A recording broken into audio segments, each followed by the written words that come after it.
உயர்ந்தவர், உமக்கு மேல் ஒருவரும் இல்லையே. எல்லோருக்கும் மேலாக உயர்ந்தவர், உமக்கு மேல் ஒருவரும் இல்லையே. அல்லேலூயா, அல்லேலூயா, அல்லேலூயா, ஆமென். அல்லேலூயா, அல்லேலூயா, அல்லேலூயா, ஆமென். ஒருவரால் சிருஷ்டிக்கப்படாமலே தாமாக என்றென்றும் இருப்பவர், ஒருவரால் சிருஷ்டிக்கப்படாமலே தாமாக என்றென்றும் இருப்பவர். அல்லேலூயா, அல்லேலூயா.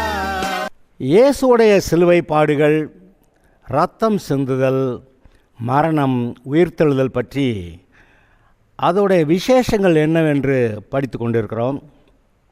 நான் சொன்னேன், இந்த இயேசுடைய சிலுவை பாடுகளையும் மரணத்தையும் உயிர்த்தெழுதலையும் நீங்கள் எடுத்துட்டிங்கன்னா அங்கே கிறிஸ்டியானிட்டியே இருக்காது.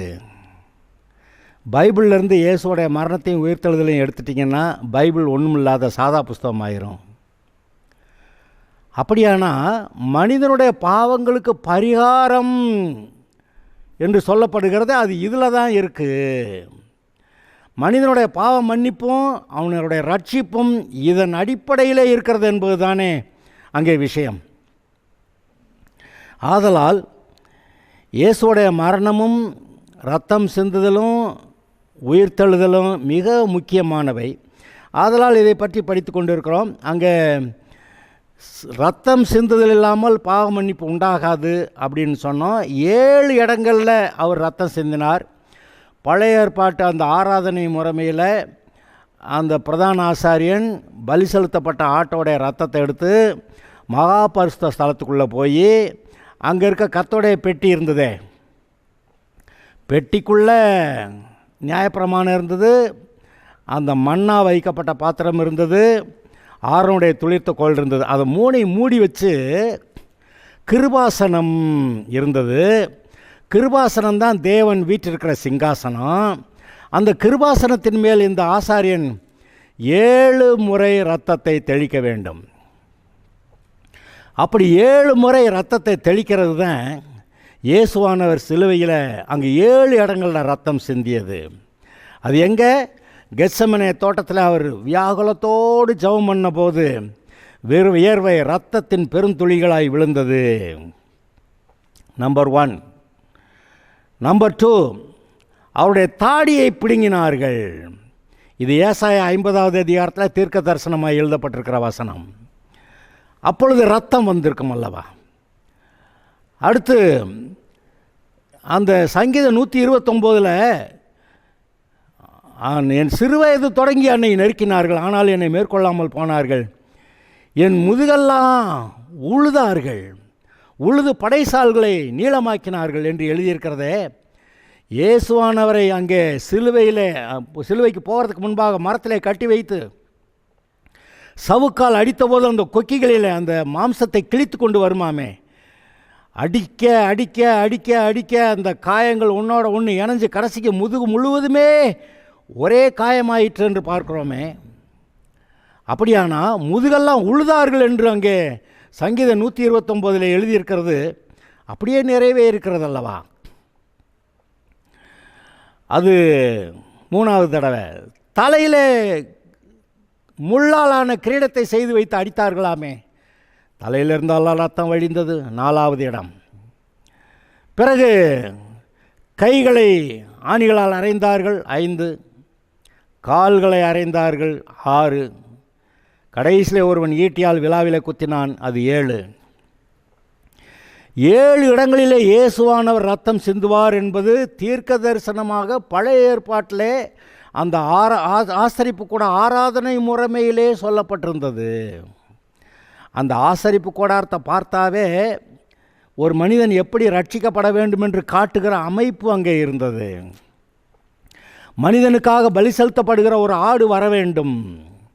அந்த ஆட்டை கொண்டு வந்தவன் தலையிலே கை வைக்க வேண்டும். அப்பொழுது இவனுடைய பாவமெல்லாம் அங்கே சாபமெல்லாம் அங்கே போகுது ஆட்டு மேலே.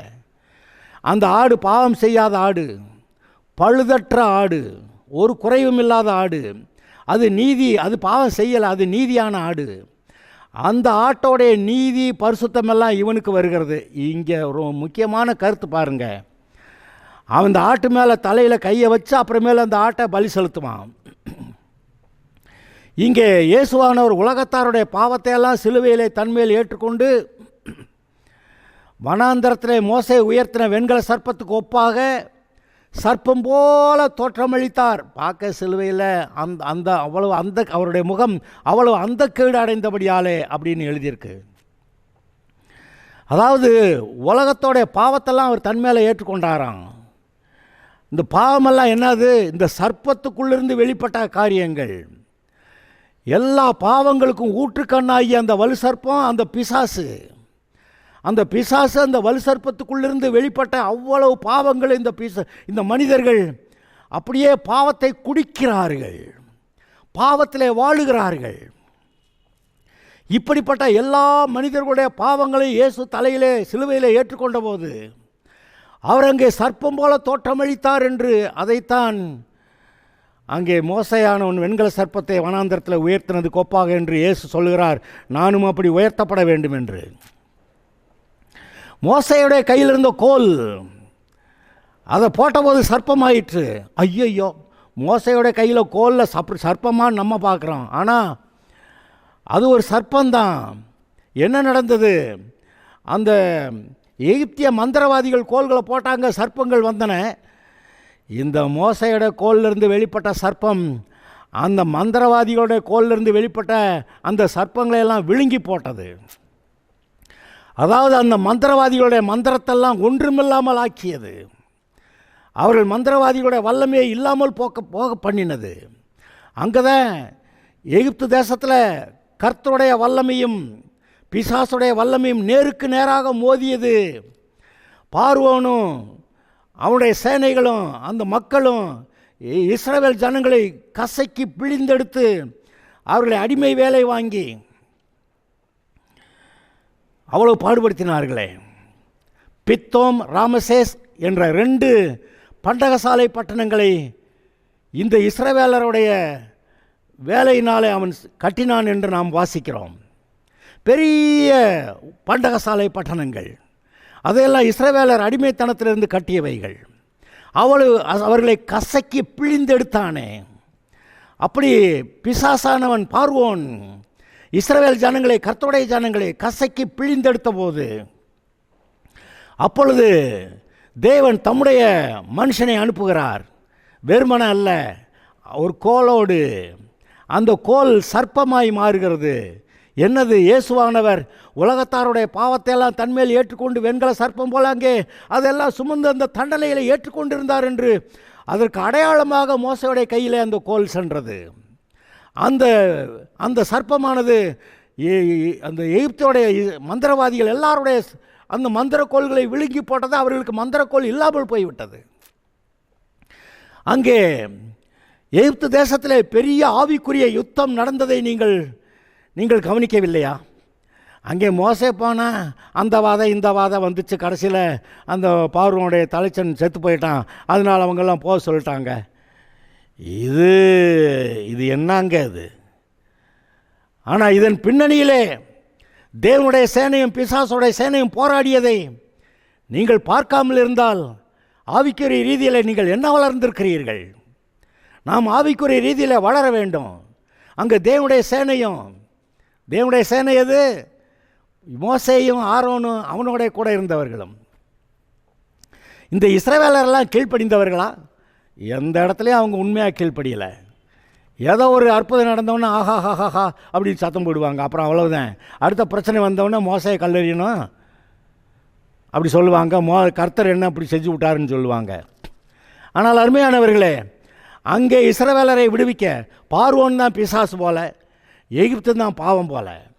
அந்த பார்வோனுடைய இந்த பாவத்தோடைய அடிமைத்தனத்தில் இருந்த ஜனங்களை தேவன் தம்முடைய சேனையை கொண்டு அனுப்பினார், விடுவித்தார். அங்கே கோல் ஒன்று சர்ப்பமாய் மாறின கோல், அதுதான் இயேசு வனாந்தரத்தில் உயர்த்தப்பட்ட வெண்கல சர்ப்பத்துக்கு ஒப்பாக இயேசுவானவர் உயர்த்தப்பட்டார். உலகத்தாருடைய பாவங்களை எல்லாம் தன்மேல் ஏற்றுக்கொண்ட போது சர்ப்பம் போல தோற்றமளித்தார் என்று நீங்கள் பாருங்கள். அப்படியாக நம்முடைய பாவங்களை எல்லாம் ஏற்றுக்கொண்டு அதற்கான தண்டனையை அவர் சுமந்தார். நமக்கு சமாதானத்தை உண்டு பண்ணும் ஆக்கினை தீர்ப்பு அவர் மேல் வந்தது. அவர் மயிர் கத்தரிக்கிறவனுக்கு முன்பாக சத்தமிடாதிருக்கிற ஆட்டை போல் இருந்தார். ஆம், அப்படியாக நமக்காக பாவத்துக்கு பரிகாரம் செய்தாரே, அதை நாம் நினைத்து பார்க்க வேண்டும். அப்படி அங்கே தலையிலே முள்முடி, ரத்தம் வழிந்தது, அவருடைய முகம் இவ்வளவாய் அந்த கேடு அடைந்தபடியால் அப்படின்னு சொல்லி ஏசாயா 52 கடைசியில் எழுதியிருக்கு. அவருடைய முகம் அவ்வளவு விகாரமாய் அவ்வளவு கோரமாய் மாறியது. அதற்கு மேலும் கோரமாய் மாறினதை மனிதர் யாரும் பார்க்க முடியல. ஏன்னா அங்கே எழுதியிருக்கிறது 6ஆம் மணி வேளை முதல் 9ஆம் மணி நேரம் வரையும் அந்தகாரம் சூழ்ந்தது. எந்த மனிதரும் அங்கே அவருடைய முகத்தை பார்க்க முடியாது. எவ்வளவு கோரமாய் மாறியது, எவ்வளவு பயங்கரமாய் மாறியது என்பதை பார்க்க முடியாது. ஆனால் அவர் அதை அங்கே வாதிக்கப்பட்டார், சகித்தார். நமக்காக நம்முடைய பாவங்களை சாபங்களை ஏற்றுக்கொண்டு சகித்தார். பாடுகள், வேதனைகள், அதாவது உலகத்தில் எத்தனை விதமான மரண தண்டனைகள் இருக்கின்றன.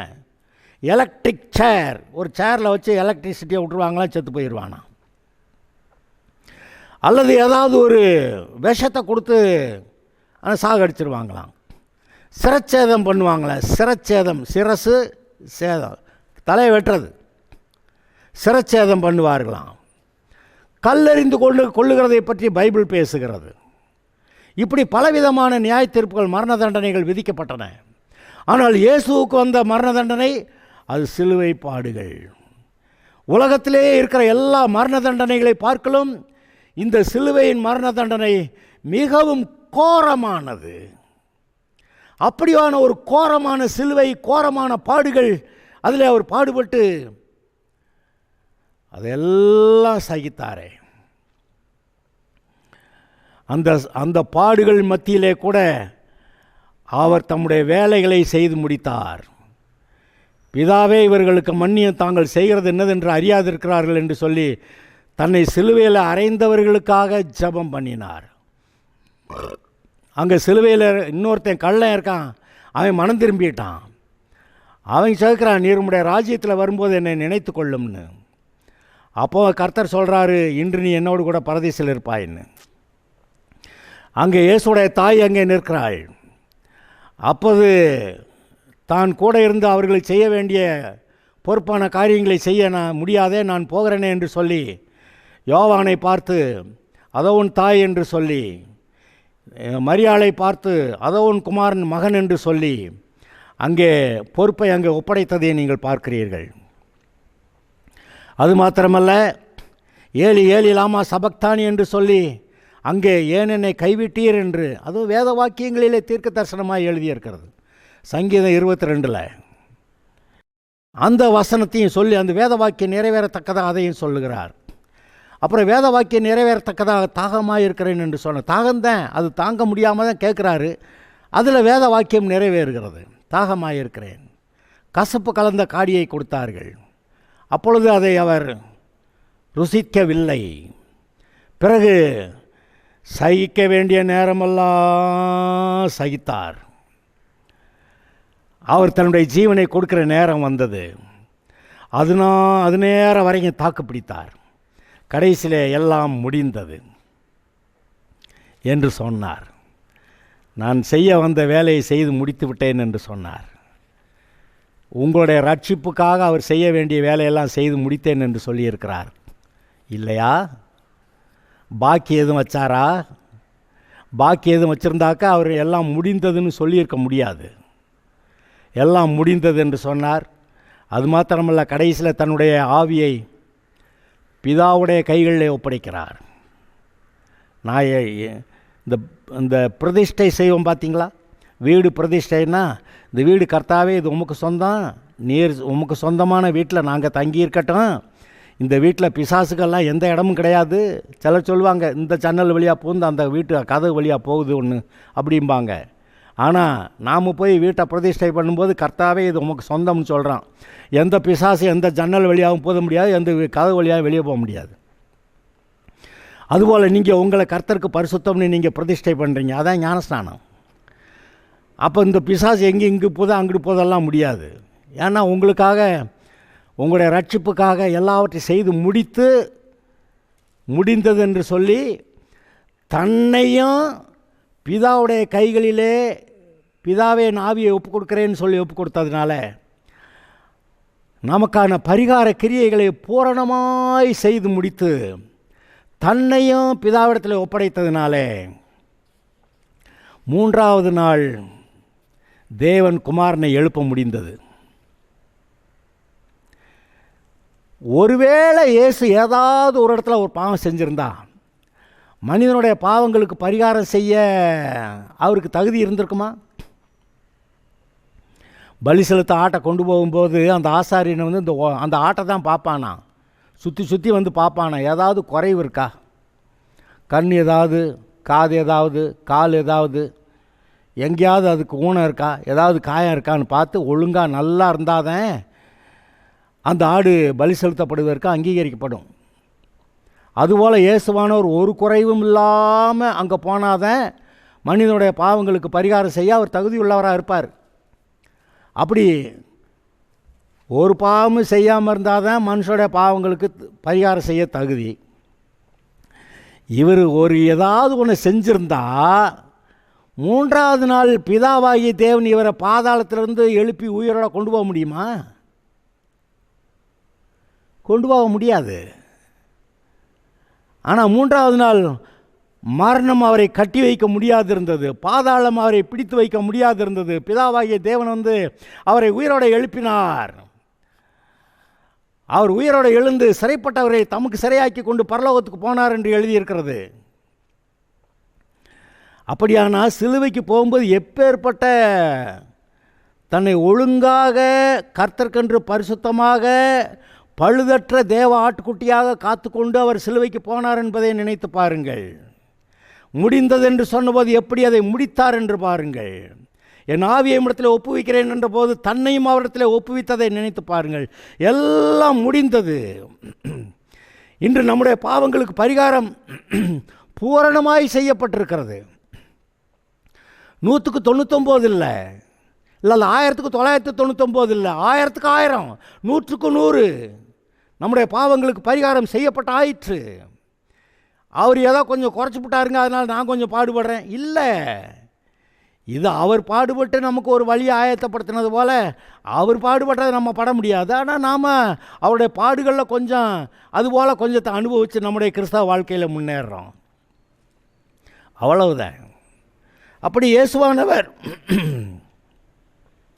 அப்படி பாடுகளை பட்டதுனால ஒரு அற்புதமான காரியம் ஒன்று எழுதியிருக்கிறது.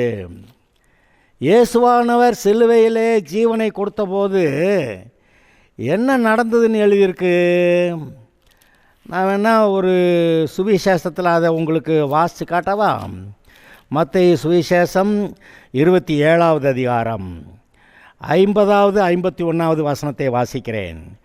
இயேசு மறுபடியும் மகா சத்தமாய் கூப்பிட்டு ஆவியை விட்டார். என்னது கடைசி நேரம் சிலுவையில் அவர் மகா சத்தமாய் கூப்பிட்டு, மகா சத்தமானா கர்த்தாவே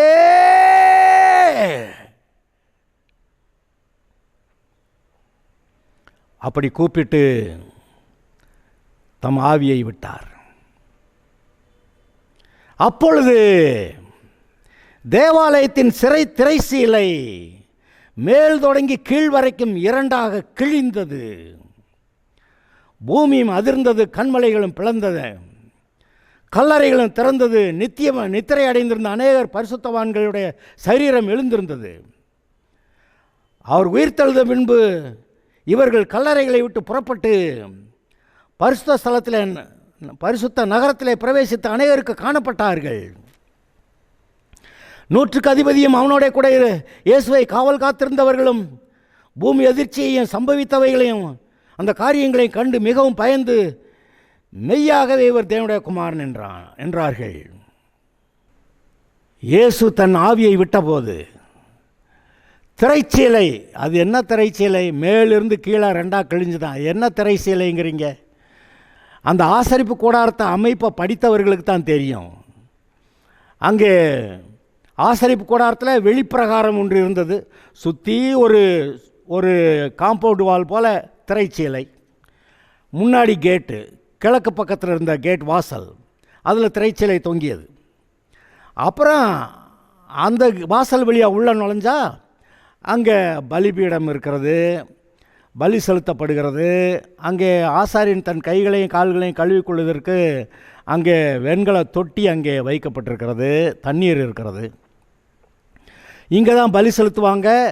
இங்கே தான் அந்த ஆசரிப்பு கூடாரத்தை அந்த பலிபீடத்து மேலே அதை தகனிப்பாங்க.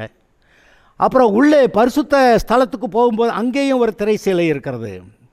அந்த பரிசுத்த ஸ்தலத்துக்குள்ளே நுழைந்து பார்த்தால் அங்கே வலது பக்கத்தில் 12 அப்பங்கள் வைக்கப்பட்ட ஒரு மேஜை, இடது பக்கத்தில் 7 குத்து விளக்குகள், 7 அகல்கள் இருக்கக்கூடிய ஒரு குத்து விளக்கு அங்கே இருக்கிறது. அப்புறம் முன்னாடி போனீங்கன்னாக்கா அங்கே அந்த மகா பரிசுத்த ஸ்தலத்துக்கு முன்னாடியே அங்கே அங்கே அங்கே தூப பீடம் ஒன்று இருக்கிறது. நம்ம அங்கே பார் தூபம் போடுறேன்னா என்ன அர்த்தம்? அங்கே என்னமோ அவரை ப்ளீஸ் பண்ணி என்னத்தையோ பேசி காரியத்தை சாதிக்கிறான்னு அர்த்தம். அப்போ இங்கே நாம் ஜெபம் பண்ணி கர்த்தரை துதித்து அவருக்கு தூபம் போடுகிறதை பற்றி பேசுகிறது. அப்படியானா இது பரிசுத்த ஸ்தலத்துக்குள்ளே இருக்கக்கூடிய காரியங்கள். அந்த தூப பீடத்துக்கு அடுத்து பார்த்திங்கன்னா அங்கே மகா பரிசுத்த ஸ்தலம். அந்த மகா பரிசுத்த ஸ்தலத்துக்குள்ளே அதுக்கு முன்னாடி திரை இருக்குது. அந்த திரைச்சீலை தான் இப்போ நம்ம பேசிக்கிட்டு இருக்கோம். அந்த பரிசுத்த ஸ்தலத்துக்கும் மகா பரிசுத்த ஸ்தலத்துக்கும் நடுவில் இருக்க திரைச்சீலை. இந்த பிரதான ஆசாரியன் மற்ற ஆசாரியர்கள் எல்லாரும் இந்த பரிசுத்த ஸ்தலத்தில் வந்து ஒவ்வொரு நாளும் அந்த பழைய அப்பத்தை எடுத்துவிட்டு புது அப்பம் வைப்பார்கள். ஒவ்வொரு நாளும் அந்த குத்து விளக்கை சுத்தம் பண்ணி எண்ணெய் ஊற்றி அங்கே அதில் விளக்கு எரியும்படி செய்வார்கள். ஒவ்வொரு நாளும் தூபம் கொண்டு வந்து தூப இடத்துல போட்டு அங்கே கர்த்தருக்கு முன்பாக தூபமிடுவார்களே, அது நடக்கும், ஒவ்வொரு நாளும் நடக்கும். ஆனால் மகா பரிசுத்த ஸ்தலத்துக்குள்ளே ஒருத்தர் ஒன்றும் போகக்கூடாது. அந்த பிரதான ஆசாரியன் மாத்திரம் வருஷத்துக்கு ஒரு தடவை பலி செலுத்தப்பட்ட ஆட்டோடைய ரத்தத்தை எடுத்துட்டு அந்த திரைச்சீலை விலக்கி அந்த மகா பரிசுத்த ஸ்தலத்துக்குள்ளே நுழைவான். அந்த மகா பரிசுத்த ஸ்தலத்தில் தான் கர்த்தருடைய பெட்டி, கர்த்தருடைய சிங்காசனம் அதெல்லாம் இருந்தது. அந்த மகா பரிசுத்த ஸ்தலமும் இந்த பரிசுத்த ஸ்தலமும் ஒரு திரைச்சீலையினால் அது பிரிக்கப்பட்டிருந்தது. எல்லாரும் பரிசுத்த ஸ்தலம் வரைக்கும் வரலாம். எல்லாரும்னா என்ன? ஆசாரியர்கள் வரலாம். கண்டாலெல்லாம் அங்கே நுழைய முடியாது. அங்கே ஆசாரியன் மட்டும் நுழைவான். ஒவ்வொரு நாளும் அந்த புதிதாக அப்பம் வைக்கிறது, குத்து விளக்கெல்லாம் சுத்தம் பண்ணி எண்ணெய் ஊற்றி அதை எரிய விடுறது, அங்கே தூப இடத்துல தூபம் போடுறது. ஒருத்தரான மகா பரிசுத்த ஸ்தலத்துக்குள்ளே இஷ்டத்துக்கு நுழைய முடியாது. நுழைஞ்சா செத்து போயிடுவான்னு கர்த்தர் சொல்லியிருக்கிறாரு. ஆனால் வருஷத்துக்கு ஒரு முறை எல்லா காரியங்களையும் சரியாய் செய்து ரத்தத்தை எடுத்து அந்த திரைச்சீலை விலக்கி உள்ளே போய் 7 தடவை ரத்தத்தை தெளித்து விட்டு இவன் திரும்பி வெளியே வரணும். அப்போ மகா பரிசுத்த ஸ்தலத்தையும், அதாவது கர்த்தர் வீட்டிருக்கிற வாசம் பண்ணுகிற இடம், அதையும் இந்த பரிசுத்த ஸ்தலத்தையும் பிரிக்கக்கூடிய இந்த திரைச்சீலை. என்ன நடந்தது? கர்த்தர் தம்முடைய இயேசு தன்னுடைய ஆவியை விட்டபோது என்ன நடந்ததுன்னு நினைக்கிறீங்க? திரைச்சீலை மேலிருந்து கீழாக 2ஆய் கிழிந்தது. என்ன ஆயிற்று? மகா பரிசுத்த ஸ்தலமும் பரிசுத்த ஸ்தலமும் ஒன்றாகிவிட்டது. இப்பொழுது ரட்சிக்கப்படுகிறவர்கள் பரிசுத்தவான்கள் பரிசுத்த ஸ்தலத்துக்குள்ள நுழைகிறாங்க. அந்த திரைச்சீலை இப்போ இல்லை. அப்போ மகா பரிசுத்த ஸ்தலமும் பரிசுத்த ஸ்தலமும் ஒன்றாகி பரிசுத்தவான்கள் ஆன உடனேயே அங்கே கிருபாசனம், அந்த கர்த்தருடைய பெட்டி, அதை மூடி இருக்கிற கிருபாசனம், அதன் மேல் இருக்கிற அந்த 2 கேருபீன்கள், அந்த காட்சியை இவர்கள் பார்ப்பார்கள். அந்த இயேசுவானவர் சிலுவையில் போய் தன்னுடைய ஜீவனை கொடுத்து பரலோகத்தில் போய் மனிதனுடைய பாவங்களுக்காக ரத்தத்தை தெளிக்க வரைக்கும் இந்த மகா பரிசுத்த ஸ்தலமும் பிரிக்கப்பட்டு தான் இருந்தது. இந்த ஆசாரியர்கள் போவார்கள், ஆனால் மகா பரிசுத்த ஸ்தலத்தை பார்க்க முடியாது, கர்த்தருடைய பெட்டியை பார்க்க முடியாது, கர்த்தர் இருக்கிற இடத்த பார்க்க முடியாது. திரைச்சீலை பிரித்திருந்தது. ஆனால் பாவத்துக்கு பரிகாரம் செய்த உடனேயே தானாகவே திரைச்சீலை மேலிருந்து கீழாக, ஒருத்தன் கிழிக்கணும்னா கீழிருந்து மேலாக கிழிப்பான், ஆனால் மேலிருந்து கீழாக கிழித்தது தேவனே. அந்த திரைச்சீலையை கிழித்து மகா பரிசுத்த ஸ்தலத்துக்கும் இருக்கக்கூடிய அந்த தடையை நீக்கி இன்றைக்கு ரட்சிக்கப்படுகிற யாவரும் தேவனை தரிசிக்கலாம் என்ற அந்த ஒரு சூழ்நிலையை உண்டாக்கி இருக்கிறார். இயேசு கூப்பிட்டு ஆவியை விட்டார். அப்பொழுது தேவாலயத்தின் திரைச்சீலை மேல் தொடங்கி கீழ் வரைக்கும் இரண்டாக கிழிந்தது. அப்படியானால் இன்றைக்கு பரிசுத்தவான்கள், ரட்சிக்கப்பட்டவர்கள் தேவனை தரிசிக்க கூடும். இயேசு சொன்னார், இருதயத்தில் சுத்தமுள்ளவர்கள் பாக்கியவான்கள், அவர்கள் தேவனை தரிசிப்பார்கள் என்று. மனம் திரும்புங்கள், இதோ பரலோக ராஜ்யம் சமீபமாய், ரட்சிப்பு சமீபமாய் இருக்கிறது, நீ தேவனை தரிசிக்கிற காலம் வந்துவிட்டது என்று சொல்லுகிறார். ஆதலால் அருமையானவர்களே, இயேசுவானவர் அங்கே ஆவியை விட்டபோது அது இன்னொரு அடையாளத்தை காட்டிவிட்டது. எது? ஆலயத்தில் இருந்த திரைச்சீலை கிழிந்ததினாலே இந்த விசுவாசிகள் தேவனை தரிசிக்கலாம் என்ற காரியம் இங்கே பூமியில் இருக்க தேவனுடைய ஆலயத்தில் அந்த ஆலயம் நடந்ததே. அதாவது எதை காட்டுகிறது? இயேசுவானுடைய பலி பரலோகத்தில் அங்கீகரிக்கப்பட்டது என்பதை காட்டுகிறது. பரலோகத்தில் அதை அங்கீகரித்ததுனால தான் தேவனே பூமியில் இருந்த திரைச்சீலையை கிழித்து மகா பரிசுத்த ஸ்தலம், அது தேவனுடைய பிரசன்னம் இருக்கிற இடம், அதையும் இந்த பரிசுத்த ஸ்தலத்தையும் இணைத்து ரெண்டையும் ஒன்றாக்கினார். ரட்சிக்கப்பட்டு பரிசுத்த ஸ்தலத்துக்குள்ளே வரக்கூடிய எந்த ஒரு விசுவாசியும் தேவனை தரிசிக்கிற வாய்ப்பு வந்து விட்டது. அங்கே ஆசாரியர்கள் தானே பாஸ்டர் போனாங்க, நம்மெல்லாம் ஆசாரியர்களா அப்படின்னு சிலர் யாராவது கேட்குறீங்களா? ஏங்க, அவர் நம்மளை ஆசாரியர்களும் ராஜாக்களும் ஆக்கினார்னு சொல்லி வெளிப்படுத்தின விசேஷம் 1வது அதிகாரத்தில் 6வது வசனத்தில் எழுதியிருக்கே. அவர் நம்மை ஆசாரியர்களும் ராஜாக்களும் ஆக்கினார். ராஜாக்கள் மட்டுமில்ல, ஆசாரியர்களுமாய். அப்போ நம்மை ராஜாக்களாக்கினார், ஆசாரியர்களும் ஆக்கினார். அப்போ நீங்கள் ரட்சிக்கப்பட்டீங்க, இப்போ நீங்கள் ஆசாரியர்களாகவும் இருக்கீங்க, பரிசுத்த ஸ்தலத்தில் நுழைஞ்சிட்டீங்க. அங்கே தேவனுடைய பிரசனத்தை, அங்கே கர்த்தருடைய பெட்டிய, கர்த்தருடைய சிங்காசனம், அது கிருபாசனம், அது மேலே கேருபீன்கள், இந்த காட்சியை அவரை நீங்கள் தரிசிக்கிறீர்கள். தேவனை தரிசிக்கிறதுக்கு இயேசு தன் ஜீவனை கொடுத்து திரைச்சீலையை மேலிருந்து கீழாக ரெண்டாக கிழிக்க செய்தார்.